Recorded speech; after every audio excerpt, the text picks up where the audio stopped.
Herkese salam. Bu videomda sizə Riyaziyyat 6-cı sinif monitoring kitabından monitoring 3-də olan testlərin yeni tapşırıqların izahını təqdim edəcəyəm.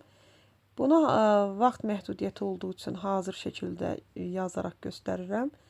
Suallarınız olsa şərh bölməsinə yazarsınız. 51-də -4 arasındakı ədədlər çoxluğunu istəyir.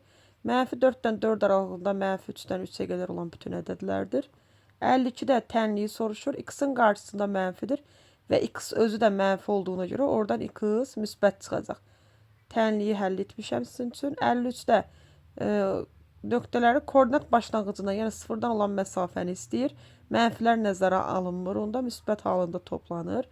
54-də D variantı səhvdir, orada -8 olmalı idi. 55-də A variantı səhvdir, çünki -3 -4-dən böyükdür.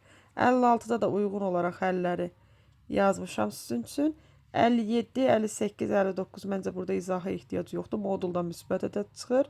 60-da hesablamada yalnız cavab alınmayıb. Bir neçə dəfə baxmışam. Yəni hesapladım, cavab alınmadı. Ola bilər testdə səhv var. Ya da mənim hesab səhvim, mənə elə gəlir ki, heç yoxdur. Mümkün deyil hesab səhv ola. Yenə də əgər bir diqqətsizlik olubsa, rəy bölməsinə yaza bilərsiniz. 61-də tənlikdir. 62-də X-i tapıb yerinə qoyub hesablamadı. 63-də ardıcıl olaraq hamısını yazmışam. Burada məncə bütün izahlıdır. Hər biri yazılıb sizlər üçün. 68-də hasili dediyinə görə M, burada görünür ki, -4-dən 2-nin hasilidir.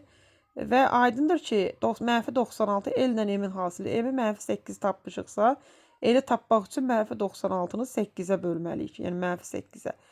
K da eyni qayda ilə L 12-dirsə, K-nı tapmaq üçün 12-ni -4-ə bölməliyik. Burada da 69-dan 75-ə qədər olan bütün izahlar hazır şəkildə sizlərə təqdim olunub. Mən tez-tez ekranı çevirmişəm, yəni səhifəni. Siz ekranı saxlayaraq həllərə baxın. Zəhmət olmasa videonu bəyənməyi unutmayın.